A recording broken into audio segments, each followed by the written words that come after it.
అగ్రరాజ్య America రాజకీయం మరోసారి హీటెక్కింది. అధ్యక్షుడు డొనాల్డ్ ట్రంప్ కు చెందిన వివాదాస్పద $1.8 బిలియన్ నిధుల వ్యవహారం సెనెట్ ను కుదిపేస్తోంది. తన రాజకీయ మిత్రులకు లబ్ధి చేకూర్చేలా ట్రంప్ ఈ స్లష్ ఫండ్ ను ఏర్పాటు చేస్తున్నారంటూ డెమోక్రాట్లు తెచ్చిన ప్రతిపాదనను అధికార రిపబ్లికన్ పార్టీ సెనెట్ లో చాకచక్యంగా ఓడించింది. హోరాహోరీగా సాగిన ఈ ఓటింగ్ లో కేవలం ఒక్క ఓటు తేడాతో రిపబ్లికన్లు గండం నుంచి గట్టెక్కారు. అయితే ఇమిగ్రేషన్ బిల్లు సాక్షిగా ట్రంప్ ను రిపబ్లికన్లను ఇరుకును పెట్టాలని డెమోక్రాట్లు వేసిన స్కెచ్ ఏంటి? అసలు సెనెట్ లో ఏం జరిగింది? అమెరికా ఎగువ సభ సెనెట్ వేదికగా రిపబ్లికన్లు డెమోక్రాట్ల మధ్య హైడ్రామా నడిచింది. అధ్యక్షుడు డొనాల్డ్ ట్రంప్ తన రాజకీయ అనుచరులకు పరిహారం చెల్లించేందుకు ఒక ప్రత్యేక నిధిని ఏర్పాటు చేయకుండా అడ్డుకోవాలని డెమోక్రాట్ మైనారిటీ లీడర్ చక్ షూమర్ తెచ్చిన తీర్మానం వీగిపోయింది. ఇరుపక్షాల మధ్య ఉత్కంఠభరితంగా సాగిన ఈ ఓటింగ్లో ప్రతిపాదనకు అనుకూలంగా 49 ఓట్లు వస్తే వ్యతిరేకంగా 50 ఓట్లు పడ్డాయి. దీంతో డెమోక్రాట్ల తొలి ప్రయత్నం విఫలమైంది.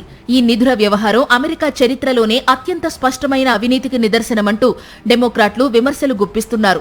నిజానికి ఈ $1.8 బిలియన్ నిధుల ప్రణాళికను తాము ముందుకు తీసుకెళ్లడం లేదని జస్టిస్ డిపార్ట్మెంట్ కోర్టుకు తెలిపినప్పటికీ రిపబ్లికన్ సెనేటర్లను రాజకీయంగా ఇరుకున పెట్టడమే లక్ష్యంగా డెమోక్రాట్లు ఈ ఓటింగ్ ను అస్త్రంగా వాడుకున్నారు.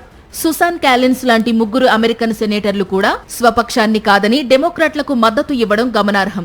ఇటు అధికార రిపబ్లికన్లు మాత్రం డెమోక్రాట్లపై ఎదురుదాడికి దిగారు.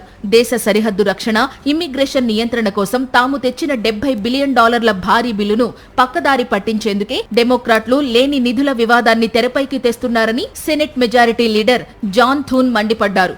బోర్డర్ సెక్యూరిటీకి $1 కూడా కేటాయించడం ఇష్టం లేకే ఈ డ్రామాలు ఆడుతున్నారని ధ్వజమెత్తారు. స్పెషల్ బడ్జెట్ ప్రక్రియ ద్వారా డెమోక్రాట్ల మద్దతు లేకుండానే ఈ ఇమ్మిగ్రేషన్ బిల్లును పాస్ చేసుకోవాలని రిపబ్లికన్లు భావిస్తున్నారు. అయితే ఫైనల్ ఓటింగ్ కు ముందు ట్రంప్ వ్యాపారాలు, ఐఆర్ఎస్ ఆడిట్ మినహాయింపులపై మరిన్ని సవరణలతో రిపబ్లికన్లను మరిన్ని రాజకీయ ఇబ్బందుల్లోకి నెట్టేందుకు డెమోక్రాట్లు వ్యూహాలు రచిస్తున్నారు.